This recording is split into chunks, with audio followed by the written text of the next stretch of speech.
Hello, अरे वो मुर्गी के बच्चे का लफड़ा है ना? हाँ समझ गया। अरे कल फोन पे बात करता हूँ। कहाँ जा रहे हो महाशय, जरा रुकिए। अरे रुकने के लिए टाइम नहीं है, लौट के मिलता हूँ। अरे इतने जल्दी कहाँ जा रहा है पता नहीं। पता नहीं। वो देखो हमारी कमेटी के मेंबर सरफराज आ रहे हैं। उनकी रफ्तार बड़ी तेज है, कहीं सांप तो नहीं देख लिया? अरे बाजू हटना। हाँ बैठो, ज्यादा दिन बैठने को नहीं मिलेगा। अरे क्या हुआ, क्यों भाग रहे हो, कुछ बताओगे? बात ही ऐसी है, सीरियस है। इधर आओ। क्या बात होगी, चलो देखते हैं। अरे चलो। क्या बात है मेंबर जी? रास्ते में मत पूछो, जरूरी बात है, सबको बुला लाओ। क्या हुआ, ये क्यों चिल्ला रहा है? ना ही कोई सीरियस है, ना ही किसी को कुछ हुआ है, लेकिन मामला थोड़ा सीरियस है। एक बात सुनने में आया है। ओहो, बताता हूँ। क्या बात है मेंबर जी? अरे बताता हूँ, एक गिलास पानी तो पिलाओ। जल्दी दो। लीजिए।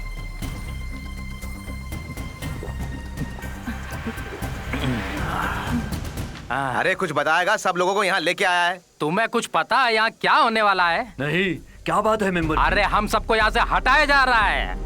हाँ। कौन? सरकार। किस लिए? सरकार यहाँ टूरिस्ट स्पॉट बनाना चाहती है। चुप रहे, वो बात नहीं है। सरकार हमको यहाँ से निकाल कर इस जगह को कब्जे में लेना चाहती है। या अल्लाह, ये मैं क्या सुन रहा हूँ? मैं कसम खाकर कहता हूँ कि उस जगह को मैं अपने अधिकार में ही रखूंगा। ओहो, अगर मैंने ऐसा नहीं किया तो अलप्पा का एमएलए बनने का क्या फायदा हुआ बताओ? एक मेट्रो आया वो कोची गया, एक एयरपोर्ट आया वो भी कोची गया, सेंट्रल से जो कुछ भी आता है वो सब कोची जाता है। अलप्पापुरम के लिए अभी तक कुछ नहीं मिला, फिर मेरे यहाँ का एमएलए बनकर रहने का क्या फायदा? ओहो। अरे ऐसी बात मत करो, अलप्पा हमारा टूरिस्ट प्लेस है। टूरिस्ट प्लेस नहीं है, टॉयलेट प्लेस है। वहाँ क्या है? यही है मुद्दा।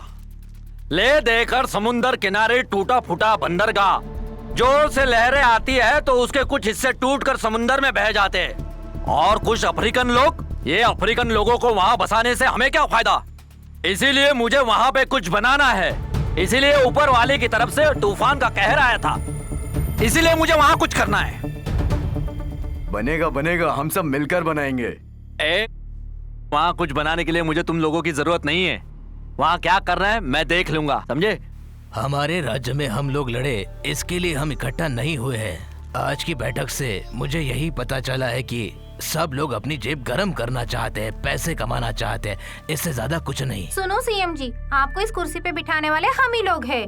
आप जानते हैं, जब मैं प्रेग्नेंट थी तब पार्टी को ऊपर उठाने के लिए जी जान से खेली थी ये सरम्मा। ये भूल गए क्या? पार्टी के लिए जी जान से जो कोई भी मेहनत करता है उसके लिए पार्टी भी जरूर सोचती है। मैंने अपनी प्रेगनेंसी के दौरान भी काम किया, लेकिन ये मैं जता नहीं रही हूँ आप लोगों को।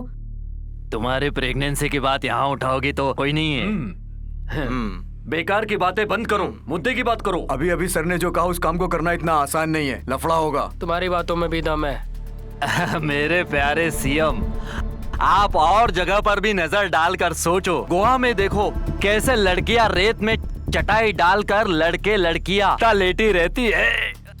हमारे अल्लप्पापुरम में भी हमारे गांव के लड़के लड़कियां भी समुंदर किनारे जाकर वैसे ही सोने लगे। सोचते ही शर्म आती है। धीरे धीरे वहाँ पर भी बियर बार, मसाज सेंटर खुल जाएगा। क्यों, मैं ठीक कह रहा हूँ ना? इन लोगों को सारी सुविधाएं दूंगा, मेरा वादा है। बनाएंगे, यहाँ आने तो दो। अपनी माँ बहनों को गंदे समुद्र में नहलाने के लिए उस कमीने को यहाँ आने दो, फिर मैं पीसूंगी। अरे खड़ूस, चुप। खड़ूस होगी तेरी बीवी। ओह, तुम जरा चुप रहो। बेकार में बीच में हुज्जत करने का क्या मतलब है? इसी मिट्टी में हम पैदा हुए हैं। सूरज को हमने यहाँ देखा है, वो पश्चिम से थोड़ी निकलेगा। एक बार उन्हें यहाँ आने तो दो हमें निकालने के लिए, फिर हम बताएंगे हम क्या कर सकते हैं। क्यों फादर? लाखों गरीबों को सड़क पर डालकर कोई भी सरकार चल ही नहीं सकती। अगर किसी ने सरकार के खिलाफ आवाज उठाई तो जीसस मुझे माफ करना। देखो अब मेरा मुंह मत खुलवाओ। आज चाहे कुछ भी हो जाए यहाँ कोई इमारत नहीं बनेगी। अब सरकार हो या पुलिस हो या मिलिट्री हो, कोई भी आए, हम यहाँ से नहीं जाएंगे। इन सारे लफड़ों की जड़ वो एमएलए ही है। वो और नहीं है, अजगर है। हमारा खून पीने के लिए नहीं, हमें निकलने के लिए आया है। देखो इस जगह को बचाने के लिए जो कुछ भी बन पड़ेगा वो मैं करने के लिए तैयार हूँ। और आप सब केसी वोरा चोर है। केसी वोरा चोर है। हमारे साथ टकराओगे, हमारे साथ टकराओगे, तुम नेस्तनाबूद हो जाओगे। हो जाओगे। क्या सिचुएशन है? हाँ सर, मोर्चा इसी तरफ आ रहा है सर। किसी भी हालत में उन्हें अंदर मत जी जाने सर। दो। उन्हें बाहर ही रखो। Okay sir. केसी वोरा चोर है, हमारे साथ टकराओगे। बस रुक जाइए, रुक जाइए, यही रुक जाइए। आप कोई भी एक कदम आगे भी नहीं बढ़ाएगा। आप लोग शांति से काम लीजिए।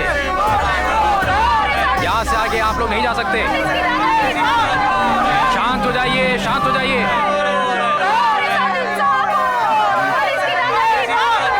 बस बस, अब आप लोग यहाँ से शांति से लौट जाइए। हमारे लिए धूल है, हमारे साथ टकराओगे, नेस्तनाबूद हो जाओगे। केसी वोरा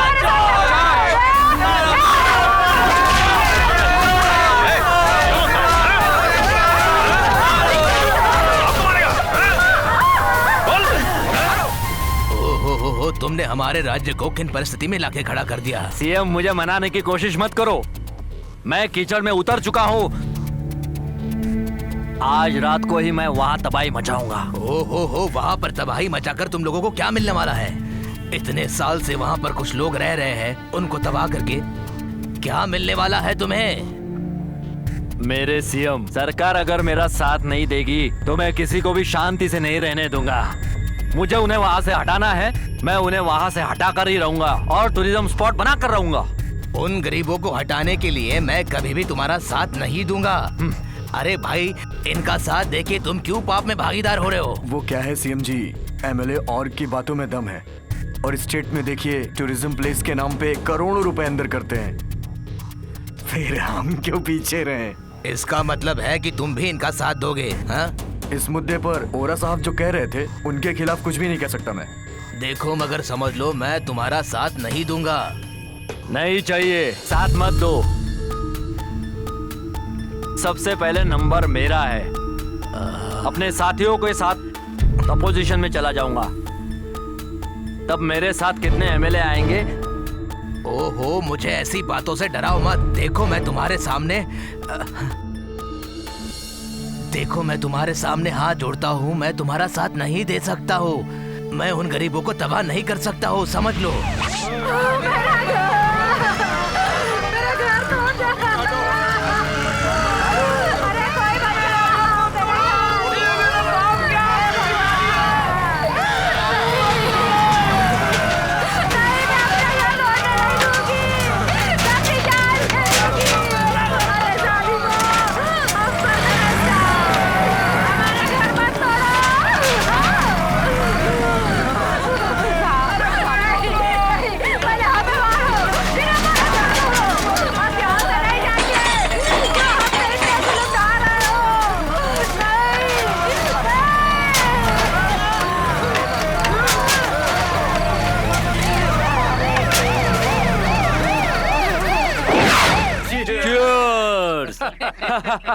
हमारे देश का नारा है गरीबी हटाओ।